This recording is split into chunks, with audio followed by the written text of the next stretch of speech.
स्वामी विवेकानंद का हम नाम लेते हैं तो साक्षात काली माता के दर्शन वो अपने सामने करते थे।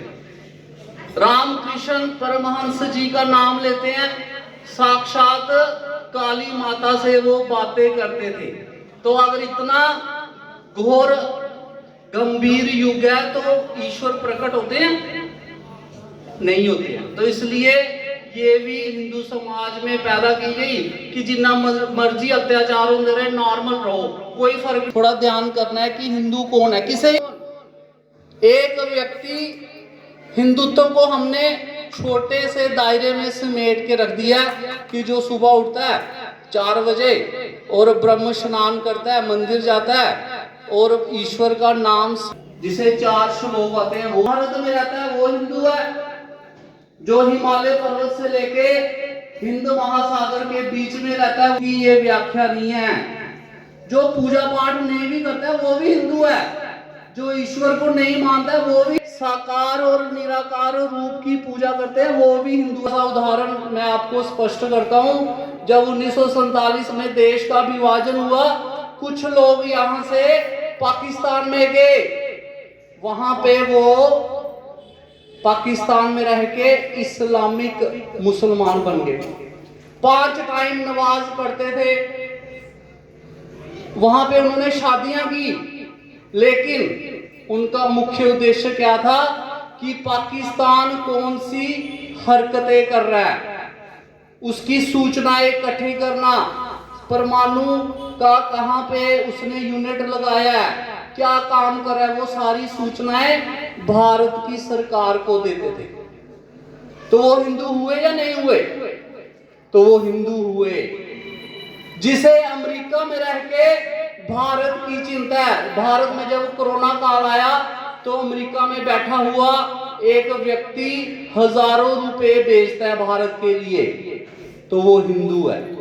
जिसे सिर्फ पूजा पाठ तक सीमित है, जिसे इस देश की चिंता है, जब देश में कोई आपदा, कष्ट नहीं होता, वो उस समय अपना कर्तव्य मान के देश, वो हिंदू है।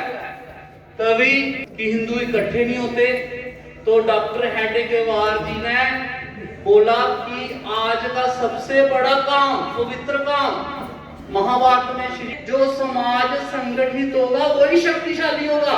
जितने मर्जी पढ़ लिख लो, जितनी मर्जी प्रॉपर्टी है, अगर आप संगठित नहीं हो, कहते हैं कश्मीरी पंडित भाई की कोई कमी नहीं थी, पढ़े लिखे थे, बाग थे बड़े बड़े।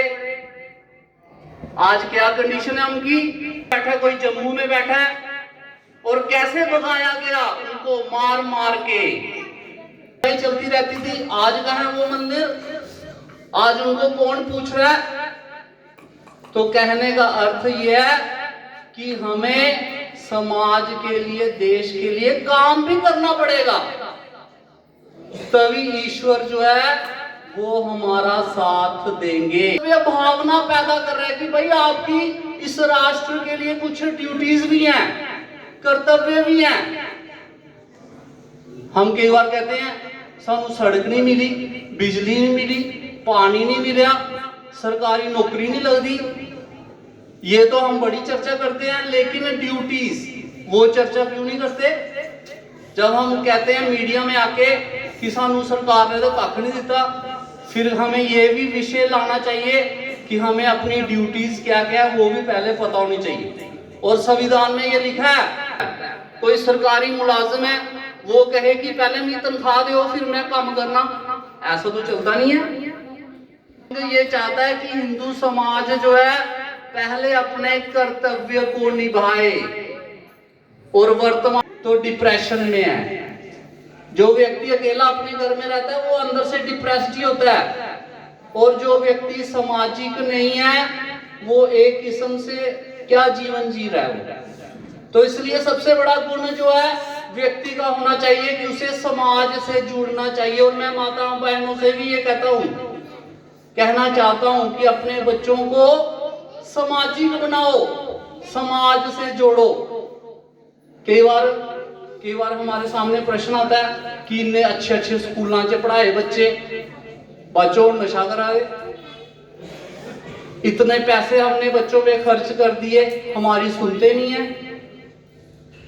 और इतने अच्छे अच्छे हमने इनको चीजें लेके दी, मोटरसाइकिल लेके दिया, गाड़ियां लेके दी, हमारी सेवा ही नहीं करते हैं। तो उसका कारण क्या है? वो तो सब कुछ दिया, संस्कार किसने देने थे? और संस्कार कौन से? समाज से जुड़ने के। जब उसको आप समाज से जुड़ोगे, जब वो समाज की चिंता करेगा, तो वो फिर आपकी भी चिंता करेगा।